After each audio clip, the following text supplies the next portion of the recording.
What is up, guys? Welcome to car vlog number 2. And yeah, so I want to do these midweek. Today's Friday, but this Friday identifies as a midweek day, just so everybody knows that I want to kind of do it midweek and then do live streaming or post a video or something on the weekend. That's sort of how I wanted to play this out. But I get to work on Wednesday, and I'm going to shoot the video before work, completely forget what I was going to talk about. And then Thursday, I was teaching range, so I was down at Pickaway County Sportsman's Club. And I'm sitting there, and I got the camera in the thing, and I'm ready to go. And then I look up, and LT's there, wants to chew the fat, talk about range stuff, which is fine. So here we are on Friday, doing our midweek car vlog. So it's like, illustrates the point of why this channel doesn't get any traction ever in the algorithm, because I don't post consistently, and then I say I'm going to do something and then I don't do it, you know. No excuses, my fault. But let's talk about some channels that are getting some traction. I recently changed some of my featured channels around. I try and do that. I try and be cognizant of things, but it doesn't always work. Again, zero consistency. And it's like Women's Month. I'll just put all the women's channels that I subscribe to, you know. And I recently just changed that, like I said. And Mr. Matthews and Back in the Day Gamer, they just went over like 1,000 subscribers not so long ago. So congratulations to those guys. Do You Nerd, they went over 3,000 subscribers, which was awesome. And you know, who else? Linda, I put Linda on there. Linda's back doing her monthly videos of all the games that she beat in that month. So if you don't watch those videos every month, then you're lost like at the end of the year. You know what I mean? Like you have no reference of the game. So I have to watch every episode. So great job to all those awesome content creators. But I'm not sure if I brought this up or not, but we actually did hit a milestone on the channel. This channel went over 1 million views. Holy smokes, that's insane. I say this all the time, that when I started this YouTube channel, I never really thought that it would get past maybe 500 subscribers or something, just because I don't talk about dynamic issues. I don't really think I'm super interesting. I don't have great editing skills, you know what I mean? And there's a ton of other YouTube channels out there. Like 10 years ago when I started YouTube, you know, there was already a ton of channels out there that were a lot better than mine. But man, for you guys to buy in and subscribe and watch the videos it's overwhelming. You know, it means a lot to me. So thank you guys so much for 1 million views. Absolutely incredible. So we'll drink our Coke while we're waiting for Goodwill to open.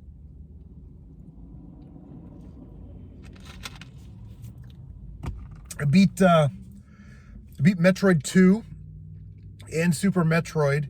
And I played them backwards. I played Super Metroid. And I talk about those in another video, and we'll talk about those at the end of the year. But what I want to talk about is the Super Game Boy. Now, I have a Game Boy Advance player for my GameCube, right? And that's sort of the main way I play Game Boy, Game Boy Color, Game Boy Advance games, because it's so convenient, you know?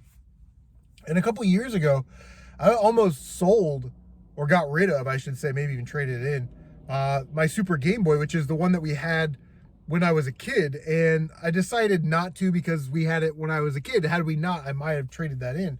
But because I had nostalgic value, I decided to keep it. And this year, it is proving to be very, very useful, as I can plug those Game Boy games into my Super Nintendo and play these Game Boy games, you know. And it's amazing, because some of them have custom borders, and you know, the more you find out about it as a kid, you don't really know, but you know, custom color palettes and little features and borders and things like that. And it's actually quite interesting. And I'm kind of wondering how many games actually take advantage of the Super Game Boy. Mole Mania did. It's got a border for the Mole Mania, and Power Rangers had a custom border. I beat that game recently. That was an easy game to no death run.